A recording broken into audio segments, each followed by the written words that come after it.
오늘 함께 은혜 받을 말씀은 느헤미야 2장 1절에서 10절 말씀까지입니다. 느헤미야 2장 1절에서 10절 말씀까지입니다. 좀 말씀이 긴데요. 제가 말씀을 봉독하겠습니다. 우리 말씀 눈으로 말씀을 잘 따라오시면 좋겠습니다. 아닥사스다 왕 제20년 니산월에 왕 앞에 포도주가 있기로 내가 그 포도주를 왕에게 드렸는데 이전에는 내가 왕 앞에서 수심이 없었더니 왕이 내게 이르시되 내가 병이 없거늘 어찌하여 얼굴에 수심이 있느냐 이는 필연 내 마음에 근심이 있음이로다 하더라. 그때에 내가 크게 두려워하여 왕께 대답하되 왕은 만세수를 하옵소서.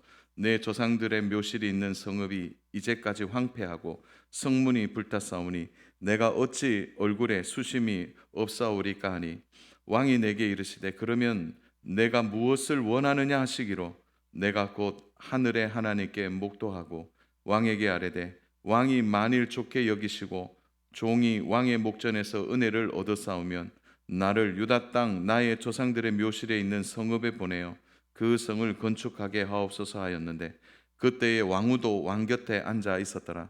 왕이 내게 이르시되 내가 맨날에 다녀올 길이며 어느 때에 돌아오겠느냐 하고 왕이 나를 보내기를 좋게 여기시기로 내가 기한을 정하고 내가 또 왕에게 아뢰되 왕이 만일 좋게 여기시거든 강서쪽 총독들에게 내리시는 조서를 내게 주사 그들이 나를 용납하여 유다에 들어가기까지 통과하게 하시고 또 왕의 살림감독 아삽에게 조서를 내리사 그가 성전에 속한 영문의 문과 성곽에 내가 들어갈 집을 위하여 들보로 쓸 제목을 내게 주게 하옵소서 하매 내 하나님의 선한 손이 나를 도우심으로 왕이 허락하고 군대장관 마병을 보내어 나와 함께 하게 하시기로 내가 강서쪽에 있는 총독들에게 이르러 왕의 조서를 전하였더니 호론 사람 산발락과 종이었던 암몬 사람 도비아가 이스라엘 자손을 흥왕하게 하려는 사람이 왔다 함을 듣고 심히 근심하더라. 아멘. 자, 오늘 1절부터 10절까지 긴 장을 읽었는데요. 사실 한 절 한 절 다 주의할 수는 없는 것 같고요. 중요한 구절만 좀 말씀을 통해 나누려고 합니다. 오늘 읽은 말씀 가지고 우리 기도를 배우다라는 말씀의 제목으로 하나님 말씀을 증거하겠습니다.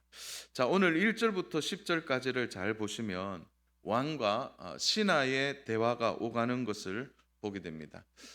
장소는 페르시아 왕궁입니다. 술 관원장인 느헤미야와 그리고 우리가 잘 아는 아닥사스다 왕입니다. 이게 술 관원장 이러니까 좀 선입견을 탁 가지고 보게 되는데 이게 어떻게 경건한 성도가 술 관원장이 될 수 있느냐 이렇게 볼 수 있는데 여기서 술 관원이라고 말하는 것은 왕의 비서 중에서 특별히 왕과 함께 이제 동고동락하는 사람들 중에 여러 분류들이 있겠죠. 뭐 경호하는 분류도 있고 또 음식을 대접하는 분도 있고 외교를 담당하는 분들도 있는데 그 중에 이제 비서관이다 이렇게 생각하시면 좋겠습니다. 특히 당시에 먹고 마시는 만찬이 많았기 때문에 특별히 요즘으로 얘기하면 행사를 주관하는 고관이다 이렇게 보시는 것이 정확할 겁니다. 자, 여기에서 왕과 이제 느헤미야의 대화가 오가는 거죠. 이 대화가 있기 전에 느헤미야는 고국으로부터 너무 가슴 아픈 소식을 듣게 됩니다. 그의 동생 하나니가 고향 땅에 성벽과 성문이 다 해파되어서 사람들이 피폐한 삶을 살고 있다라는 이야기를 들은 것이죠. 그리고 느헤미야가 한 일은 이제 기도하는 일이었습니다. 그리고 고향 땅을 재건할 수 있도록 왕에게 간청하기 위하여 준비하고 있었던 것이죠. 그리고 때가 되어서 왕에게 이야기했고 왕은 그 이야기를 듣고 재가를 하게 되고 왕의 그 허락을 받아서 느헤미야가 이제 고향 땅으로 돌아가게 되는 것이죠. 느헤미야는 유대인으로서 그가 586년에 나라가 무너지고 포로로 이제 끌려가게 됐죠. 이방 땅에 끌려온 포로입니다. 그는 자기의 나라를 무너뜨린 바벨론 그리고 바벨론을 무너뜨린 페르시아 왕궁의 권력의 최정점에 있었던 사람이죠. 포로가 페르시아 권력의 제일 중심부에 있다. 참 놀라운 일이죠. 이게 가능한 이야기입니까? 성경은 그가 어떻게 페르시아의 가장 중요한 왕의 비서가 되었는지는 설명해 놓고 있지 않습니다. 우리는 상상할 뿐이죠.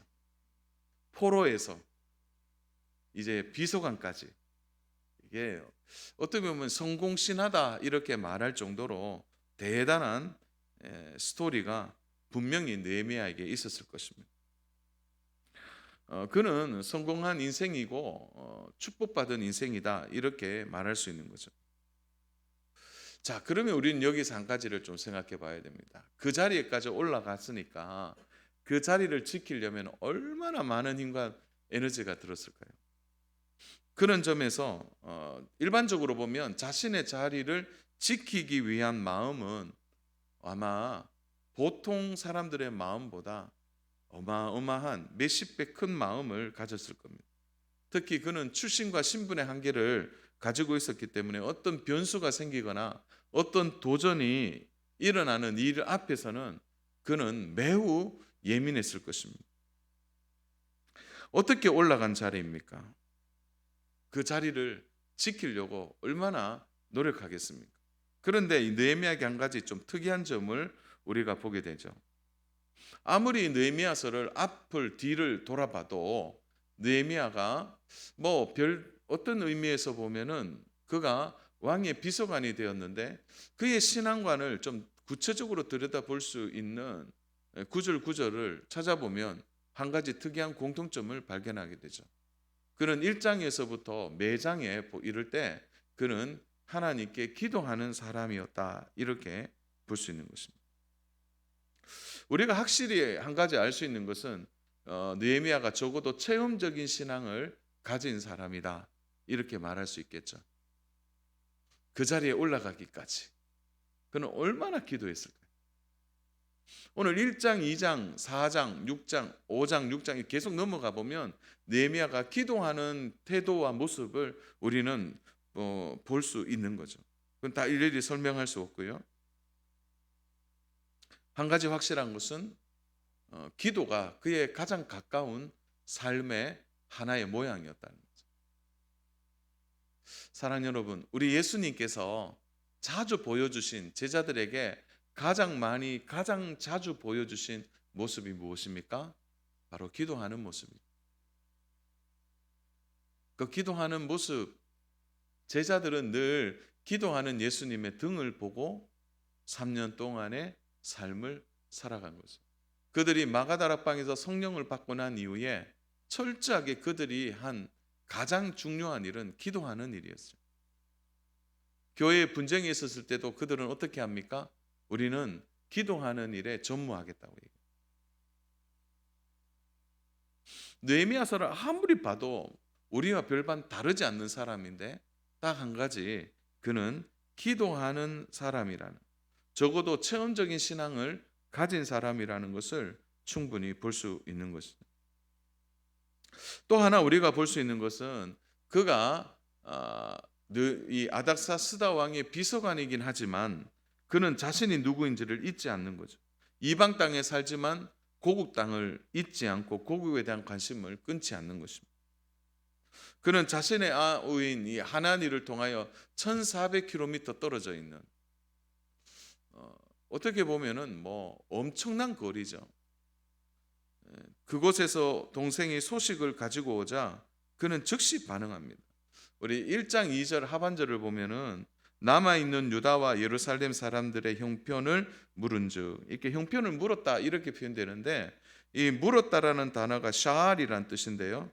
이건 뭐냐면 구걸하다, 간청하다는 뜻이 있습니다. 그러니까 얼마나 고국의 소식을 듣고 싶었으면은 구걸하듯이 동생에게 빨리 말해보라. 그가 관심을 갖고 있는 것을 보게 되죠. 몸은 비록 여기에 매여 있지만 그는 이미 마음이 고국에 있는 것이죠. 이 일이 가능한 게 뭘까요? 그는 자기 자신이 누구인지를 분명히 아는 것입니다. 자기가 누구인지를 알기 때문에 그는 기도하는 일을 놓치지 않는 것이죠. 사랑하는 여러분, 참 우리가 여기에서 한 가지 배우죠. 그것은 느헤미야가 기도의 사람이라는 것과 동시에 그는 자기 자신이 누구인지를 아는 것. 그래서 우리가 기도하는 사람들의 가장 큰 특징 중에 하나가 뭡니까? 자기 자신이 누구인지를 제대로 깨닫는 것. 기도는 우리 자신이 얼마나 죄인인지를 깨닫게 하고 내가 얼마나 형편없는 사람임을 제대로 알게 해주는 거예요. 그래서 기도하면 겸손해지지만 기도 안 하면 교만해지게 되는 거예요. 이것이 느헤미야를 사명의 자리에 세우는 중요한 핵심이 되어지는 것입니다. 그는 포로에서 고관까지 순탄한 인생길이 아니고 그가 치루어야 될 수많은 인생의 고비고비가 있음에도 불구하고 한 가지 우리가 확실히 배우는 것은 그는 기도하는 일을 잊지 않았다는 거죠. 그래서 우리는 짧게 좀 나누겠지만 우리가 느헤미야를 통해서 우리가 어떻게 기도해야 되는지 이 기도를 배워야 한다는 거죠. 느헤미야가 이러한 상황에서 그가 하고 있는 일이 무엇입니까? 동생에게 전해드린 고국의 아픈 현실 앞에서 그는 먼저 판단하고 있지 않다는 거죠. 자, 오늘 우리가 기도에 대해서 배울 때 첫 번째 배워야 될 것은 이거예요. 판단하면 우리가 기도하지 못한다는 거예요. 판단을 하게 됩니다. 그가 고국 땅에 대한 마음은 간절하지만 그의 현실은 전혀 반대인 상황입니다. 느헤미야 입장에서 고향 땅으로 돌아가는 것은 그냥 불가능한 일이에요. 더군다나 그는 왕의 최측근인 비서관으로서 어떻게 자리를 비운단 말입니까? 그러니까 아예 고향 땅을 쳐다보면서 재건할 생각을 꿈에도 꾸지 못하는 거죠. 우리 식으로 이야기하면 100% 불가능한 일. 우리는 여기에서 기도하지 않아도 될 확실한 이유를 발견하게 됩니다. 이건 기도해도 소용이 없다. 이렇게 결론을 내릴 만한 일이라는 거죠. 우리가 신앙생활하면서 할 수 없는 이유를 대려면 얼마나 많이 있습니까? 오늘 우리 교회에 오셨는데 너무 잘 오셨어요. 근데 주일날 예배 드리지 않아도 될 이유를 대라면 얼마나 많이 되겠습니까? 적어도 이곳에 나는 유대인이지만 비서관이라 어쩔 수 없어서 나는 그냥 여기에서 있는 유대인들을 내가 도우려고 한다. 그렇게 자기의 마음을 위로하고 그냥 이곳에 있으면 되죠. 그게 만족할 수 있다는 거죠. 당시에 왕의 비서가 왕의 눈밖에서 사라지는 것은 곧 반역을 의미하는 것입니다. 많은 근동사회의 역사를 들여다보면 가장 최측근이 반란을 일으킨 적이 한두 번이 아니에요. 제가 후반부에도 좀 설명을 하겠지만 이 허락하는 것이 아닥사스다 왕의 입장에서도 얼마나 어려운 일인지를 제가 좀 후반부에 좀 설명하려고 합니다. 그러니까 고향 땅으로 돌아가는 일은 불가능한 일이죠. 왜냐하면 이게 정치적인 이유가 딱 되는 순간 그는 비서관의 자리에서 내려와야 하기 때문이죠. 또 한 가지 이유는 더 있어요. 이미 140년 전에 불타버린 성문과 무너져 내린 성벽을 재건하는 일은 또 어려운 일이죠. 1, 2년 전도 아니고 140년이라는 시간이 지나갔다는 거예요. 그러나 느헤미야에게 또 다른 하나의 우리가 기도를 배우죠. 우리 1장 4절을 보시면 이렇게 말씀이 나와 있습니다. 내가 이 말을 듣고 앉아서 울고 수일 동안 슬퍼하여 하늘의 하나님 앞에 금식하며 기도하여. 어느 단어가 눈에 가장 먼저 들어오세요? 저는 여기에서 눈에 들어와야 될 가장 첫 번째 단어가 아마 대부분이 기도했구나 이렇게 판단하실 거예요. 그러나 여기에 어디에도 봐도 판단이라는 단어가 없어요. 그냥 감정 그대로를 고백하죠. 울었다. 앉아서 울었다. 슬펐다. 그 감정이 드러나는 거죠. 그런데 감정이 드러나는 것과 기도하는 것은 또 다른 별개의 문제예요. 우리가 기도하지 않는 많은 이유들 중에 하나가 뭐냐면 감정이 잘 무너지기 때문에. 감정이 확 무너지면 기도 안 해요. 그런 분들 있잖아요. 기분 나빠서 기도 못 하겠다. 그러니까 이 감정이라는 거예요. 그러나 느헤미야는 감정을 그대로 받아들이죠. 울고 슬퍼야 합니다. 뭐 울고 슬픈데 무슨 음식이 맛이 있겠어요. 그러니까 금식하는 일이 어쩌면 당연한 수순일 수도 있겠죠. 기도하는 거죠. 그러니 여기 어디를 봐도요, 느헤미야가 판단했다는 말이 없어요. 안 되네, 어렵네. 오늘 우리가 많은 부분 기도하지 않는 가장 큰 이유 중에 하나가 이거 아닐까요? 이미 판단이 섰버리는 거예요. 이곳은 안 될 것 같아. 이 땅은 안 될 것 같아. 우리가 계획했던 이것은 이거 불가능한 일이에요. 그런 생각들을 우리가 많이 하는 거죠. 이런 일들이 얼마나 많이 있는지 모르겠어요. 제가 우리 당의 장로님들하고 한 번씩 얘기하면서 그래요. 장로님, 우리가 지금 이제 교회 묘지가 너무 멀리 떨어져 있어요. 저쪽에 교회 묘지가 고령에 있는데 조금 악산이에요.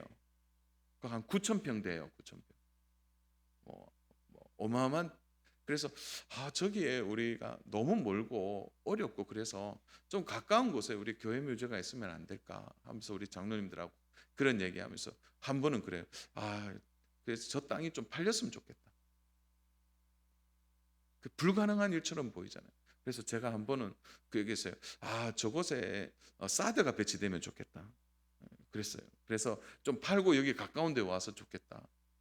하여튼 뭐 그런 이야기까지. 우리는 굉장히 쉽게 모든 걸 판단한다는 거죠. 그러니까 기도해도 안 돼. 판단이 서면 기도할 힘을 잃어버리는 거죠. 그가 할 수 있는 일이 아무것도 없습니다. 그러나 그가 할 수 없다는 그곳에서부터 그는 기도를 시작하고 있는 거예요. 느헤미야가 수일 동안 울음과 금식과 기도는 4개월 동안 계속됩니다. 오늘로 이야기하면 뭐 작전기도죠. 작전기도. 우리가 기도할 수 없는 이유가 많으신 우리 성도님들이 계실 거예요. 거의 불가능해 보이는 일들이 있습니다. 그렇다면 그것을 좀 바꾸세요. 기도할 이유가 되는 겁니다. 불가능하기 때문에.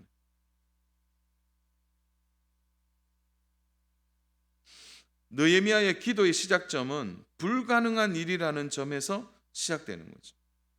오늘 우리가 기도해야 될 이유가 여기에 있는 거죠.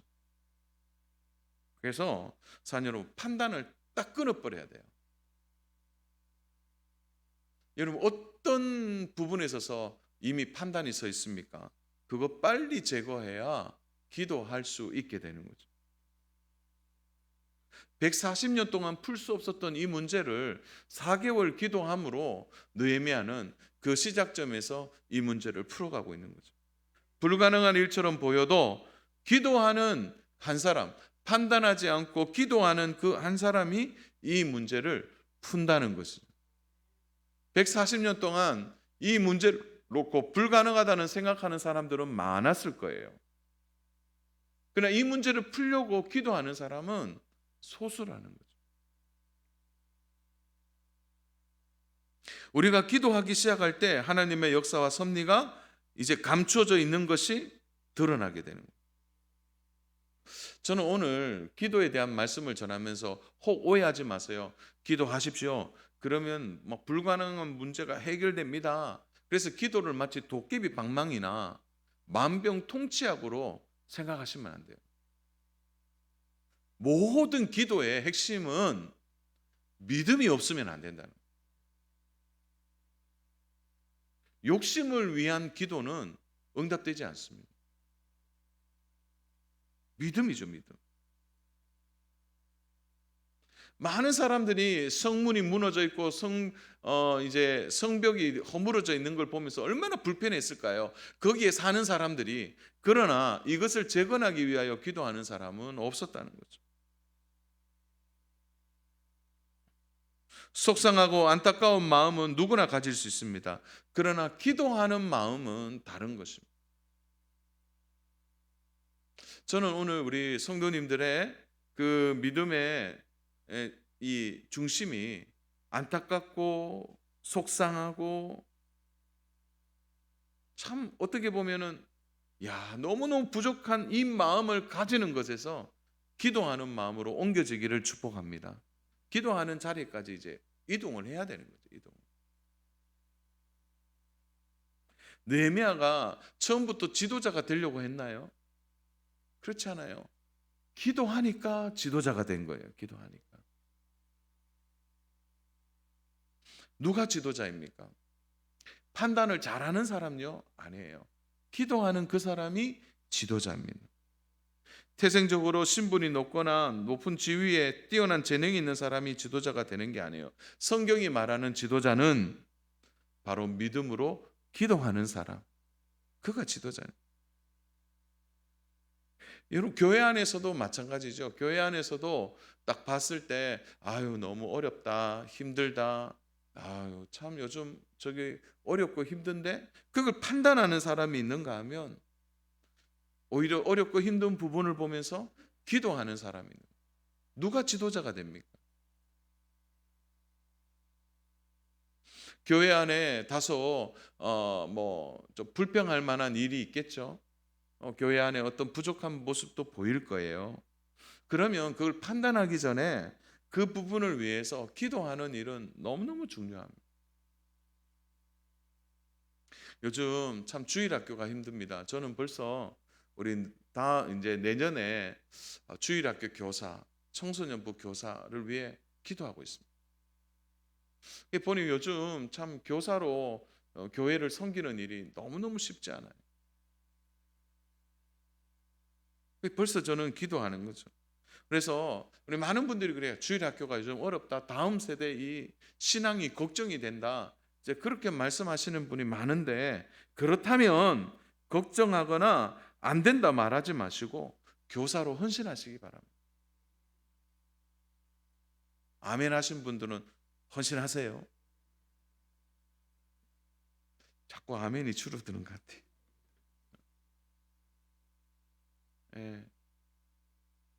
누가 영적 주도권을 갖습니까? 기도하는 사람. 자, 그런 의미에서 사랑하는 여러분, 오늘 명제 하나를 딱 마음에 새기십시오. 판단하지 말자. 우리 한번 따라서 할까요? 판단하지 말자. 판단하지 말고 기도하자. 아멘입니까? 자, 그럼 두 번째로 기도를 배우다 두 번째로는 자신부터 돌아보는 기도를 하라는 거죠. 자신부터 돌아보는 거. 느헤미야의 4개월의 기도의 전체적인 내용이 딱 나와 있어요. 6절이에요. 6절. 자, 우리 6절을 한번 보겠습니다. 1장 6절입니다. 우리 같이 한번 읽겠습니다. 시작. 이제 종이 주의 종들인 이스라엘 자손을 위하여 주야로 기도하오며 우리 이스라엘 자손이 주께 범죄한 죄들을 자복하오니 주는 귀를 기울이시며 눈을 여시사 종의 기도를 들으시옵소서. 나와 내 아버지의 집이 범죄하여. 자, 느헤미야의 4개월의 기도의 가장 중요한 핵심은 내가 죄인이라는 거예요. 나와 내 집이 죄인이라는 거예요. 범죄하였다는 거예요. 어쩌면 느헤미야와 그의 가정과 그의 집안은 피해자가 될 수 있죠.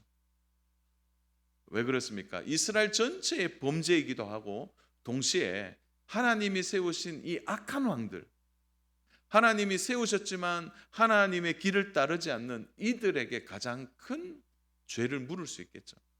그러나 이스라엘의 이러한 문제를 자신의 문제로 받아들이는 거예요. 내가 범죄하였다는 거예요. 내가 죄를 지었다는 거죠. 오늘 우리 시대에 교회가 잃어버린 가장 큰 보물 중의 보물은 회개하는 것을 잃어버린 거예요. 오늘날 이 조국 교회가 어느 날부터 회개하지 않습니다.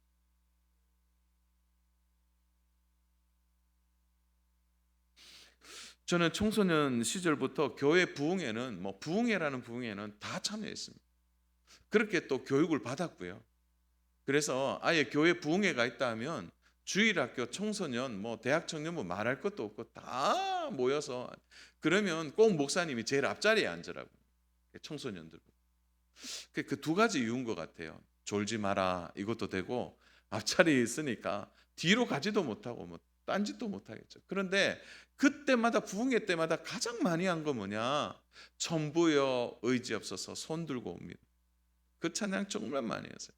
근데 그 뭐 부흥사분이 오셔서 막 손 들고 이제 막 찬양하잖아요. 그럼 얼마나 천천히 하는지 몰라요. 천부 이러면 빨리 하셔야 되는데 막 그러면 팔이 아파갖고 막 계속 팔이 아픈데 그런데 더 놀라운 일이 있죠. 뒤에 한 번 더 합시다 막 이러면 막 너무너무 힘든 거예요 그게. 근데 저는 부흥회 때마다 회개하는 일은 당연하다고 생각했어요. 근데 오늘 우리 시대를 보세요. 회개가 사라져버렸어요. 이게 내 문제고 내 범죄라는 사실을 잊어버립니다. 어제 동성로에서 동성애 축제가 열렸습니다. 토요일 오후 내내 우울했습니다. 저는 너무 우울해지더라고요.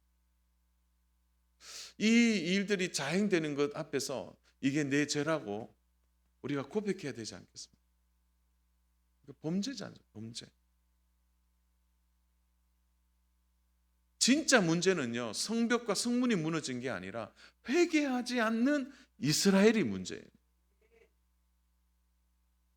그 문제를 자신의 문제로 끌어안고 기도하는 느헤미야에게 있어 이 문제의 해결을 우리는 보게 되는 것입니다. 주 안에 사랑하는 여러분, 회개를 잃어버리면 다 잃어버리는 것입니다. 오늘 우리의 기도에 죄에 대한 회개가 반드시 필요합니다. 기독교 역사 의식이 뭡니까? 제가 주일 오후에 이제 오늘 4부 예배 때 오늘 이 본문 가지고 오후에도 말씀을 그대로 전합니다. 전할 때 기독교 역사 의식 이러면 뭐냐? 우리는 죄인이라는 것에서 또 출발하는 거예요. 인정하는 것에서부터 시작합니다. 바라기는 사랑하는 여러분, 우리 죄를 회개하면 문제가 거기서부터 해결되는 거죠. 우리가 기도를 배울 때 회개부터 배워야 되는 거예요. 죄가 생각나도록 기도하셔야 돼요. 혹시 여기 방언기도 하시는 분들이 계실 텐데 그 방언기도를 하시면은 꼭 아셔야 될 게 뭐냐? 방언기도를 시작하면 그 기도가 이제 방언 통변의 해석이 없으면은 그냥 잘 모르시는데 대부분 거의 방언기도 30분 이상은 회개기도입니다. 회개기도. 하나님 그걸 시키세요. 방언을 통해서. 그래서 방언하시는 분들은 그건 아셔야 됩니다. 회개에 대한 건 반드시 필요하다는 거예요. 주 안에 사랑하는 여러분, 자신부터 돌아보는 회개의 기도를 통해 여러분의 문제를 해결하기를 축복합니다. 여기서부터 시작하는 거예요. 세 번째, 기도를 통해 뭘 배우느냐? 기도하는 사람에게 영적 주도권이 있다는 거죠. 하나님은 느헤미야의 기도에 응답하십니다. 그리고 이 일이 이루어지도록 모든 환경을 만들어 가시죠. 느헤미야가 인위적으로 계산하거나 인위적으로 이 문제를 준비해서 풀지 않는다는 거죠. 하나님의 뜻에 맡기는 것입니다. 이상하게 기도하면요, 하나님이 영적 주도권을 잡게 하시는 거예요. 어떤 일이든지 하나님이 하시는 일은 자연스럽습니다. 사람의 힘으로, 지혜로, 사람의 똑똑함으로 해보세요. 그 인위적인 것이 결국은 계산적으로 맞는 것 같은데 지나고 나면 탈이 나게 되는 거예요. 스포츠 경기에서 아주 뛰어난 유명한 선수들이요, 슬럼프에 빠지거나 실수할 때가 있습니다. 그러면 코치들이 가장 많이 하는 말이 뭔지 아세요? 힘 빼라는 거예요. 힘을 빼라는 거예요. 우리가 오늘 우리의 힘을 빼는 일이 뭡니까? 우리가 우리의 자신에게 있는 힘을 빼는 것. 그래서 내가 인위적으로 모든 것을 이끌어 가려고 하는 것이라는 거예요. 그렇지 않습니다. 그는 기도하고 조용히 하나님의 때를 기다리고 있는 거죠. 느헤미야는 기도하는 중에 자신이 반드시 고국으로 돌아가야 되겠다는 생각을 했을 겁니다. 그러나 왕궁을 비우고 가는 일은 거의 불가능한 일이에요. 아예 불가능한 일이죠. 그래서 왕의 처분을 기다리는 거죠. 모하임은 도예요. 왕이 오케이 가라. 그러나 너는 오늘 이 자리에서 끝이다. 그리고 네가 가는 순간 내가 너를 감시할 거고 너가 가는 순간 내가 너를 가만두지 않을 것이다. 아마 그렇게 얘기했지 않겠어요? 아니면 왕이 정말 느헤미야가 기도한 대로 오늘 본문의 말씀처럼 응답해 주셔서 보내는 것도 있겠죠. 사랑 여러분, 이 부분에 있어서 절대 그가 주도권을 잡으려고 하지 않습니다. 그는 오히려 기도하는 그를 하나님이 자연스럽게 영적인 모든 부분에 있어서 주도권을 가지고 일을 하게 하시는 것입니다. 사랑 여러분, 누가 지도자로 세움을 받습니까? 기도하는 사람이죠. 기도하는 사람은 하나님이 세우시는데 잘 보세요. 가정에서의 영적 가장이 누구입니까? 바로 기도하는 사람입니다. 직장에서 상사가 있고 직장에서 높은 사람들이 있지만 그 직장의 영적인 주도권은 누가 잡습니까? 그 직장을 위하여 기도하는 사람입니다. 그래서 영적으로 보면 기도하는 사람이 지도자인 거죠. 영적 질서라는 것도 마찬가지예요. 부모와 자식 간의 관계와 질서는 바뀌지 않아요. 위치는. 그렇지만 영적으로 기도하는 그 사람이 그 가정의 영적 주도권을 가지게 되는 거예요. 하나님이 왜 기도하는 사람을 세우십니까? 기도하게 될 때 하나님의 마음을 알기 때문이죠. 기도하지 않으면 하나님의 마음을 알 수가 없는 거죠. 조급하니까 실수하게 되고 조급하니까 남 탓하게 되고 조급하니까 결국 인간적인 방법을 동원하다가 무너지게 되는 거예요. 그래서요, 이 느헤미야가 하나님께 다 맡기는 거예요. 그것이 바로 느헤미야가 영적 주도권을 갖게 되는 것입니다. 오늘 마지막으로 기도를 배우다 네 번째로는 무엇입니까? 불가능한 일을 가능하게 하는 힘이 기도 안에 있다는 거죠. 아마 느헤미야가 가장 힘들어했던 것은 왕의 반응일 겁니다. 왕이 화를 내거나 왕이 이 일에 대해서 오해를 하면 그냥 끝인 거죠. 더군다나 노예 아닙니까? 신분적으로는 이방인이에요. 충분히 반역을 말할 수 있는 거죠. 그런데 보세요. 하나님이 이 문제를 수면 위에 올릴 때까지 느헤미야는 한마디도 안 합니다. 오히려 왕이 먼저 얘기하죠. 너 오늘 안색이 왜 그러니? 너 늘 기쁜 애인데 오늘 왜 이렇게 안색이 좋지 않냐? 그 수면 위로 왕이 올리는 거죠. 2절을 보세요. 왕이 내게 이르시되 내가 병이 없거늘 어찌하여 얼굴에 수심이 있느냐? 이는 필연 내 마음에 근심이 있음이로다 하더라. 그때 내가 크게 두려워요. 그 두려움은 두 가지죠. 근심을 보이면 죽거나 너 반란을 꾀하는 마음이 있구나 하고 죽일 수 있죠. 또 하나는 어떤 두려움이 있습니까? 혹시 왕이 이 문제에 있어서 네가 신하의 일이 너무 고되니까 그만둬라, 뭐 그런 말도 할 수 있겠죠. 고대 사회에서 비서의 얼굴이 변하는 것은 매우 불안한 일입니다. 그런데 왕이 호의적으로 궁금해하는 거죠. 그리고 느헤미야는 솔직하게 말씀을 다 드리는 거죠. 고국의 성문과 성벽이 다 무너졌다는 거예요. 이거 어떻게 하면 좋을지 모르겠다는 거예요. 약탈도 당하고 어려움도 겪고 있는데 도움을 주고 싶다는 거죠. 왕이 마음을 열고 느헤미야를 경청하게 되는 거죠. 여기서 이제 가능성이 시작하는 것입니다. 그런데 너무 중요한 것은 6절에 한 단어가 딱 눈에 들어옵니다. 6절 보세요. 그때에 왕후도 왕 곁에 앉아 있었더라. 그때라는 단어와 왕후라는 단어가 일치하고 있어요. 그러니까 왕의 문제만이 아니라 왕후가 그 자리에 있는 거죠. 국사를 논하는 자리에 왕후가 있다는 것은 매우 특이한 일이고요. 왕후가 그 자리에서 왕과 같은 반응을 보인 것도 매우 드문 일이죠. 이렇게 얘기해 왕이. 네가 몇 날에 다녀와서 몇 날에 오겠냐? 나한테 약조해라. 나는 너가 너무 필요한데 너무 시간 걸리지 않게 하고 오너라. 이렇게 말하는 거죠. 왕이 할 수 있는 최고의 말입니다. 다시 돌아오라는 거죠. 네 자리가 있다는 것입니다. 가장 큰 숙제가 풀리는 순간이죠. 더군다나 재정적인 문제들도 다 해결되는 거예요. 저는 오후에 이 부분을 좀 얘기하려고 합니다. 산 여러분, 아닥사스다 왕을 쉽게 보지 마세요. 그가 페르시아의 왕이 됐는데 그가 왕이 몇 번째 왕? 5번째 왕이에요. 아닥사스다. 그 아버지가 누군지 아세요? 아하수르의 왕입니다. 우리 크세르라는 왕이죠. 누구이냐면 에스더의 남편입니다. 에스더의. 그런데 이 아하수르의 왕이 어떻게 됩니까? 그가 통치하는 중에 그의 최측근인 경호대장 비서관인 아르카바누스에게 암살됩니다. 그때요 아닥사스다 형도 같이 죽습니다. 살해를 당하게 됩니다. 아닥사스 왕이 도망을 갔어요. 그리고 정권을 다시 잡기 위해 아르카바누스를 제거하고 그가 왕이 된 거죠. 그러니까 그런 이 아버지와 형이 최측근인 비서관의 암살을 당했기 때문에 이 아닥사스 왕에게는 큰 상처를 가지고 사는 거죠.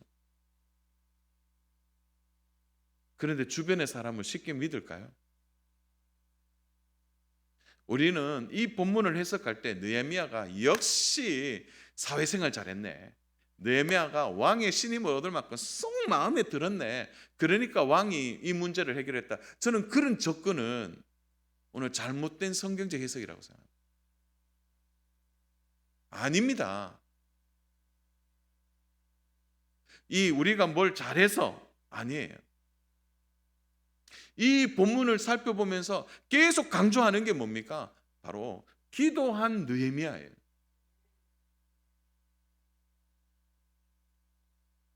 하나님이 기도를 통하여 그들의 마음을 바꾸신 것입니다.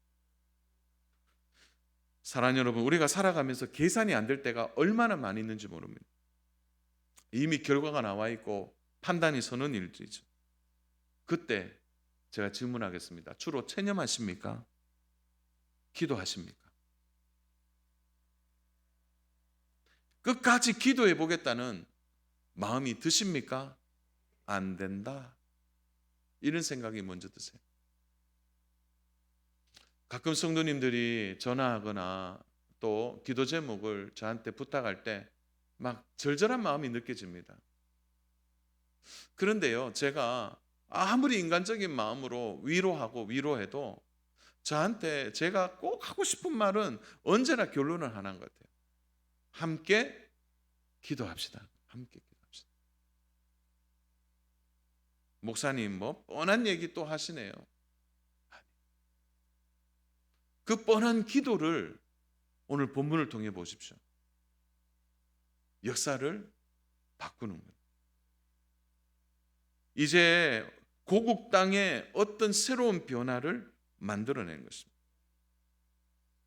사랑하는 여러분, 포기하거나 판단하지 마십시오. 계속 기도하기를 바랍니다. 말씀을 정리합니다. 사랑하는 여러분, 우리는 느헤미야를 통하여 기도를 배웁니다. 판단하면 기도할 수 없습니다. 판단하지 마세요. 너무 똑똑하신 분들 보면 기도 안 하시더라고요. 너무 똑똑해서. 오늘 우리 자신을 돌아보면 우리의 죄가 얼마나 큰지를 알게 됩니다. 모든 문제의 해결은 내가 죄인이라는 이 사실로부터 출발합니다. 기도하는 중에 내가 죄인임을 깨닫는 일은 얼마나 복된 일인지 모릅니다. 기도하십시오. 그러면 영적인 분위기가 달라질 것입니다. 영적인 주도권을 잡게 될 것입니다. 우리가 살아가는 현장에 불가능하다고 미리 포기하거나 낙심하거나 그 일 앞에서 주저앉지 마시고 다시 말하기 전에 기도의 나의 생활을 돌아보시기를 바랍니다. 기도하면 다시 기회가 주어집니다. 오늘 이 기도를 배워서 우리의 삶의 자리에 체험적인 신앙이 다시 회복되기를 주님의 이름으로 축복합니다. 우리 한 1, 2분 동안 함께 좀 기도하면 좋겠네요. 우리 같이 기도하겠습니다. 판단하는 제목들이 있습니까? 아유, 이거는 이미 내가 포기했습니다. 이미 안 될 거예요. 이미 어려울 거예요. 이미 결론이 나 있습니다. 혹시 그 문제 앞에서 그냥 낙심하고 있지는 않습니까? 기도해 보십시오. 정말 기도하셔야 됩니다. 너무 똑똑하시면 안 돼요. 그리고 기도하다가 내가 죄인임을 깨닫는 이 은혜를 누리시길 바랍니다. 회개를 통한 하나님의 역사가 얼마나 큰지 모릅니다. 우리가 살아가면서 계산이 안 되는 일이 얼마나 많이 있습니까? 그 일은요, 하나님이 기도하라고 주신 일입니다. 기도하십시오. 이제 가을이 되었습니다. 덥다고 핑계 댈 것도 없고 춥다고 핑계 댈 이 짧은 계절에 우리가 기도의 태도를 다시 회복해야 되지 않겠습니까? 기도하면 다시 기회를 얻을 수 있습니다. 사랑하는 여러분, 기도를 통해 우리가 다시 일어서는 귀한 은혜가 있기를 바랍니다.